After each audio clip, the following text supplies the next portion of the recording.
ପିଲାଟିଏ ତାର ବାପା ମାଙ୍କ ସହିତ ପରିବାରରେ ଅତି ଖୁସିରେ ଥାଏ। ମାତ୍ର ସେ ତାର ମାଙ୍କୁ ଅନେକ ସମୟରେ କାନ୍ଦୁଥିବାର ଦେଖେ। ଦିନେ ଏହାର କାରଣ ପିଲାଟି ମାଙ୍କୁ ପଚାରି ବସିଲା। କହିଲା, ମା, ତୁମେ ବେଳେ ବେଳେ କାନ୍ଦୁଛ କାହିଁକି? ତୁମେ ତ ପରିବାରରେ ସମସ୍ତଙ୍କ କଥା ବୁଝୁଛ, ହେଲେ ତୁମର କେଉଁ କଥା ଅବୁଝା ରହିଯାଉଛି ଯେ ତୁମେ କାନ୍ଦୁଛ? ପିଲାଟିର ଏଭଳି ପ୍ରଶ୍ନ ମାଙ୍କୁ ବଡ଼ ଅଡ଼ୁଆରେ ପକାଇଦେଲା।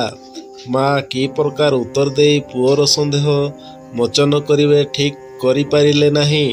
ତେଣୁ ପୁଅର ମନକୁ ବୁଝେଇ ଦେବା ପାଇଁ ଅତି ସାଧାରଣ ଭାବରେ ଉତ୍ତର ଦେବାକୁ ଯାଇ ମା କହିଲେ, ଧନରେ, ମୁଁ ଜଣେ ସ୍ତ୍ରୀ ଲୋକ ତ, ସେଇଥିପାଇଁ କାନ୍ଦୁଛି। ହେଲେ ପିଲାଙ୍କ ମନ ତ ଅବୁଝା। ତାଙ୍କୁ ଯେତେ ବୁଝାଇଲେ ବି କେମିତି ହେଲା, କାହିଁକି ହେଲା, ଏହିଭଳି ପ୍ରଶ୍ନ ପଚାରି ସେମାନେ ନୟାନ୍ତ କରିଦେବେ ସିନା ସହଜରେ ଛାଡ଼ିଦେବେନି। ସୁତଙ୍ଗରା ମାଙ୍କର ଏଭଳି ସହଜ ଉତ୍ତରରେ ପୁଅ ସନ୍ତୁଷ୍ଟ ହେଲା ନାହିଁ। ଆଉ ଦିନକର କଥା, ସେଇ ଏକା ପ୍ରଶ୍ନଟି ପୁଅ ଏବେ ବାପାଙ୍କୁ ପଚାରିଲା। ସୁତଙ୍ଗରା ବାପା ଏହାର ଉତ୍ତର ଦେବାକୁ ଯାଇ ଅନ୍ୟମନସ୍କ ଭାବରେ କହିଦେଲେ, ସିଏ ଜଣେ ସ୍ତ୍ରୀ ଲୋକ ତ, ସେଇଥିପାଇଁ କାନ୍ଦୁଛି। ଏବେ ପିଲାଟି ବାପାଙ୍କ ଉତ୍ତରରେ ବି ସନ୍ତୁଷ୍ଟ ହେଲା ନାହିଁ। ହେଲେ ସେହି ପ୍ରଶ୍ନଟି ସେ ମନରୁ କେବେ ହେଲେ ଭୁଲି ଗଲା ନାହିଁ। ସମୟକ୍ରମେ ପିଲାଟି ବଡ଼ ହୋଇଗଲା। ତା ମନରେ ସେହି ପ୍ରଶ୍ନ ବି ଉଙ୍କି ମାରୁଥାଏ। ହଠାତ୍ ଦିନେ ଜଣେ ସିଦ୍ଧ ପୁରୁଷଙ୍କ ସହିତ ପିଲାଟିର ଭେଟ ହେଲା। ଏବେ ପିଲାଟି ସେହି ସିଦ୍ଧ ପୁରୁଷଙ୍କୁ ବି ପ୍ରଶ୍ନଟି ପଚାରିଲା।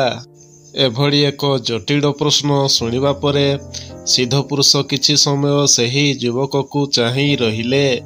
ପ୍ରଥମେ ତାର ମୁଣ୍ଡର ବୁଦ୍ଧିକୁ ସାବାସି ଜଣାଇବା ପାଇଁ ପିଲାର ମୁଣ୍ଡରେ ହାତ ବୁଲାଇ ଦେଲେ। କହିଲେ, ବତ୍ସ, ଅସଲ କଥାଟି ହେଲା, ଈଶ୍ୱର ଯେତେବେଳେ ନାରୀ ଜାତିକୁ ସୃଷ୍ଟି କଲେ, ସେତେବେଳେ ସଂସାରର ବୋଝ ବୋହିବା ପାଇଁ ତା କାନ୍ଧରେ ଦେଲେ ଶକ୍ତି। 10 ମାସ ଧାରଣ କରିବା ପାଇଁ ଓ ଜୀବନସାରା କଠିନ ପରିସ୍ଥିତି ଦେଇ ଗତି କରିବା ପାଇଁ ଦେଲେ ଅସମ୍ଭବ ପ୍ରକାରର ମାନସିକ ଶକ୍ତି। ଶେଷରେ ସମସ୍ତଙ୍କୁ ସବୁକିଛି ଦେଇ ସମସ୍ତଙ୍କ ଦ୍ୱାରା ପ୍ରତ୍ୟାଖ୍ୟାନକୁ ସହିନେବା ପାଇଁ ଦେଲେ ସହନଶୀଳତା। ଏସବୁ ଦେଇ ସରିଲା ପରେ ଈଶ୍ୱର ଚିନ୍ତା କଲେ, ଯଦି ସ୍ତ୍ରୀଲୋକ ଆଖିରେ ଟିକିଏ ଲୁହ ନ ଦେବେ, ତେବେ ସେମାନେ ସବୁ ସହି ସହି ପାଷାଣ ପାଲଟିଯିବେ। ସେଥିପାଇଁ ସବୁକିଛି ଅତି ସହଜରେ ସହିଯାଉଥିବା ସ୍ତ୍ରୀ ଲୋକମାନଙ୍କୁ ଈଶ୍ୱର ଦେଇଛନ୍ତି ଲୁହ କାନ୍ଦିବା ପାଇଁ, ନିଜର ଦୁଃଖକୁ ହାଲୁକା କରିବା ପାଇଁ।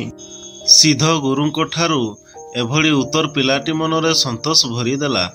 ସତରେ ଆମ ପାଇଁ ସମସ୍ତ ଦୁଃଖ କଷ୍ଟ ସହି ନିତି ଆଖିରୁ ଲୁହ ଗଡ଼ାଉଥିବା ମା କେତେ ମହାନ। ଆମେ ରୋଗଶଯ୍ୟାରେ ପଡ଼ିଥିଲେ ସେ ଜଗି ବସିଥାଏ। କୁଆଡ଼େ ଗଲେ ଆସିବା ବାଟକୁ ଚାହିଁ ବସିଥାଏ। ଆମେ ନ ଖାଇଲେ ତା ପେଟ ପୂରେନି। ଏହିଭଳି ଅନେକ କଥା। କେତେ ସ୍ନେହ ମମତା ରହିଛି ମାଙ୍କ ପାଖରେ ଆମ ପାଇଁ। ହେଲେ ତା ବଦଳରେ ଆମେ ମାଙ୍କୁ ଦେଉଛେ କ'ଣ? କେବଳ ଲାଞ୍ଛନା, ଅପମାନ, ଗାଳି ଛଡ଼ା ଆଉ କ'ଣ? ସୁତଙ୍ଗରା ଆଜି ପ୍ରତ୍ୟେକ ମାନବ ନାରୀ ଜାତିର ସମ୍ମାନ ରକ୍ଷା ଲାଗି ଅଣ୍ଟା ଭିଡ଼ି ଠିଆ ହେବା ଉଚିତ।